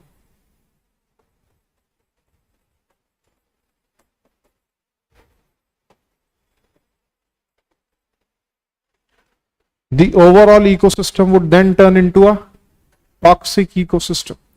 The overall ecosystem would then turn into an toxic ecosystem, right? Apart from this, one more thing happened. Because of the decomposers being at place, the impact of consumption on the ecosystem is minimal. ठीक है, जिसको हम क्या बोलते हैं? इसको हम बोलते हैं इकोसिस्टम फुटप्रिंट. ठीक है। इकोसिस्टम फुटप्रिंट का मतलब क्या होता है, जब आप किसी चीज को कंज्यूम कर रहे हो तो आप इकोसिस्टम पर कितना इंपैक्ट डाल रहे हो। इसको कई तरीके से बोलते हैं, कार्बन फुटप्रिंट, कार्बन हैंडप्रिंट, ठीक है, कई तरीके से बोलता है। मतलब क्या हुआ, आपका इंपैक्ट क्या है। अगर आपने रिसाइकलिंग की है अपने वेस्ट मटेरियल की, तो जितना कंजम्पशन था हो गया, बाकी सब आपने वापस कर दिया, तो आपका जो इंपैक्ट है इकोसिस्टम पे, भाई कंजम्पशन तो इकोसिस्टम पे रुक नहीं सकता, कंजम्पशन तो कांस्टेंट है, right. You cannot, this is a basic process because producers and consumers are the basic type of activities of the biotic factors. You cannot stop consumption, but what you can do, you can reduce the impact of consumption, right? So what that would mean, the impact of consumption would reduce or the ecosystem footprint would reduce. If the decomposers are present, then the overall ecosystem footprints are reduced. That means the impact on the ecosystem out of your activities are minimal, right? So decomposer, that's why they are very much important. They become the link between the biotics and the abiotics, the biotics and the abiotics. और क्या होगा अगर नहीं, reduce नहीं, increase होना चाहिए ना, क्योंकि डिकम्पोजर चले गए, मतलब अच्छा उसको वैसे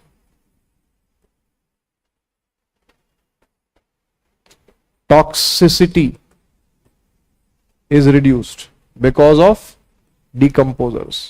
Toxicity in the ecosystem is also reduced.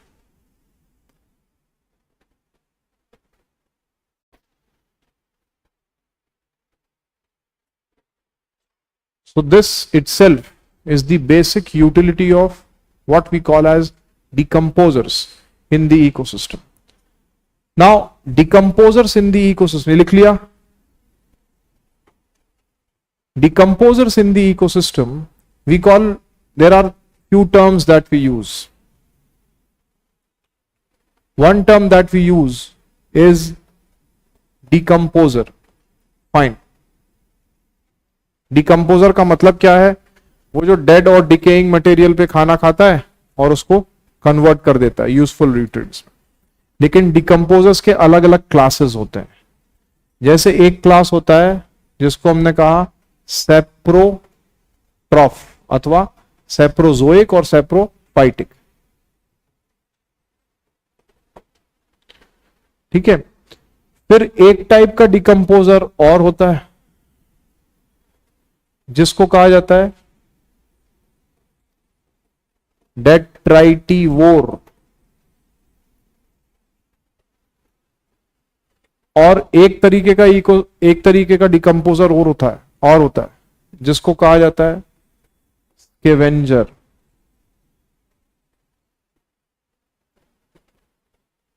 ये तीनों अलग कैसे हैं?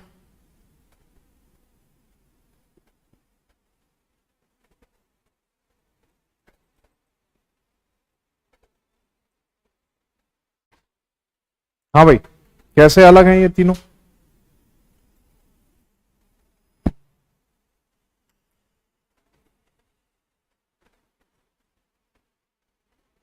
देखो, एक होता है डेट्राइटिवोर, वो भी डेड और डिकेइंग को खाता है, और एक होता है, चलो स्कैवेंजर भूल जाओ, ठीक है, अभी ये दो समझो। एक होता है सेप्रोट्रॉफ, अभी पढ़ा ना, डेड और डिकेइंग को खाएगा। ये क्या है? डेट्राइटिवोर, ये भी डेड और डिकेइंग को खाएगा।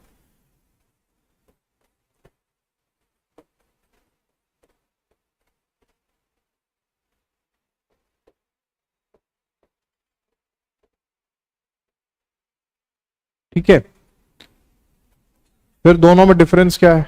दोनों में डिफरेंस ये है कि ये किसी भी चीज को जो डेड और डिकेइंग को खाएगा उसको पहले डाइजेस्ट करेगा।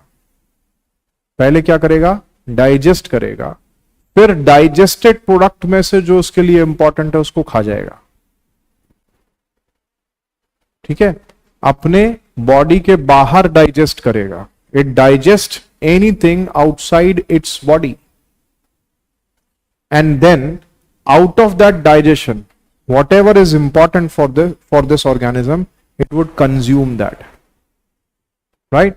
So it would not completely reduce everything from the ecosystem, in turn would turn the waste into a useful thing, would turn the waste into a useful thing। जैसे biogas बनता है, biogas में हम क्या करते हैं, waste material को dump पिट में डाल देते हैं, बैक्टीरिया आता है उस वेस्ट मटेरियल में से अपने न्यूट्रिएंट को खाता है, और फिर क्या होता है, मनोर बच जाती है, बचती है ना बायोगैस का। बायोगैस का आउटकम क्या है, गैस तो निकल गई, ठीक, मनोर बच गए।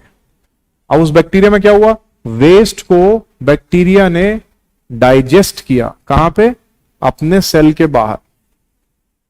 अब उस डाइजेशन की प्रोसेस से गैस बनती है, वो हमने कलेक्ट कर ली, ठीक है। डाइजेशन की प्रोसेस में जो कॉम्प्लेक्स ऑर्गेनिक सब्सटेंसेस थे वो किस में कन्वर्ट हो गए, simple organic substance.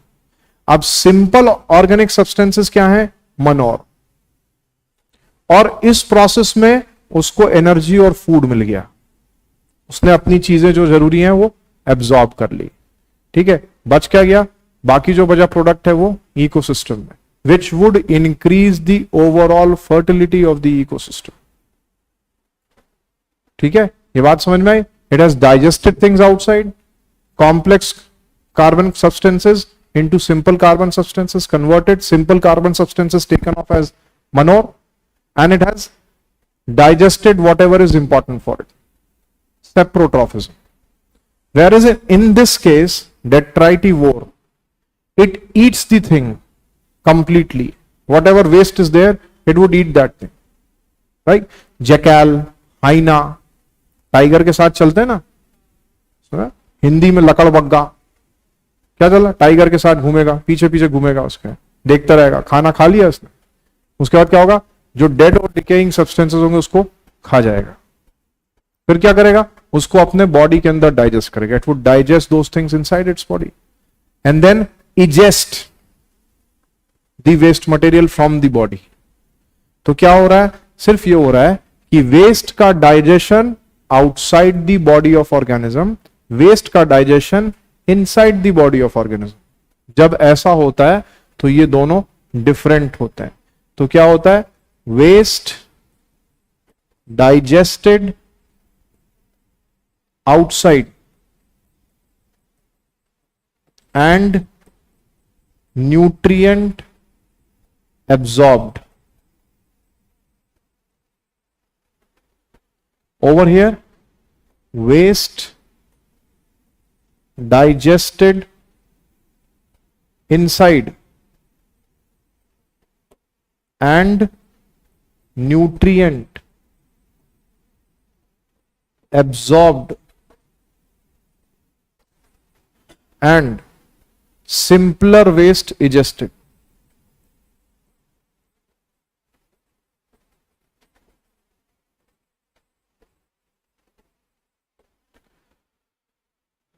Simpler waste is digested।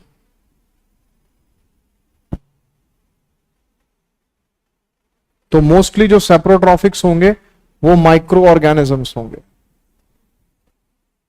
They are example if we say bacteria, fungus etcetera. इसका एग्जाम्पल क्या है, एग्जाम्पल मोस्टली एनिमल्स,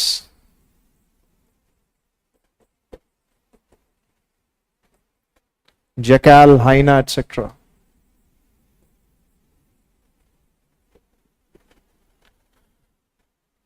डेट्राइटिवोर का। और एक स्कैवेंजर होता है, वल्चर्स, वो क्या है, डेड और डिकेइंग के बड़े पीसेस को खाते हैं। ये सिंपल पीसेस को खाते हैं, ये बड़े पीसेस को खाते हैं, scavengers, right. Eat bigger pieces of waste, जैसे कॉकरोच, ये नेचर्स बेस्ट स्कैवेंजर माना जाता है। Vulture,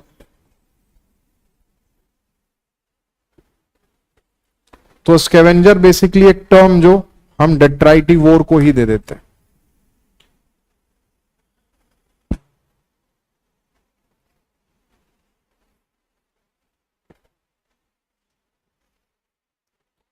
So this is the type of nutrition that we have with biotic factor. Tomorrow we will speak about the interactions that the biotic factors have, positive, negative, and possibly we'll, if we have time, then we will speak about the types of ecosystem also, right? Terrestrial, aquatic, etc.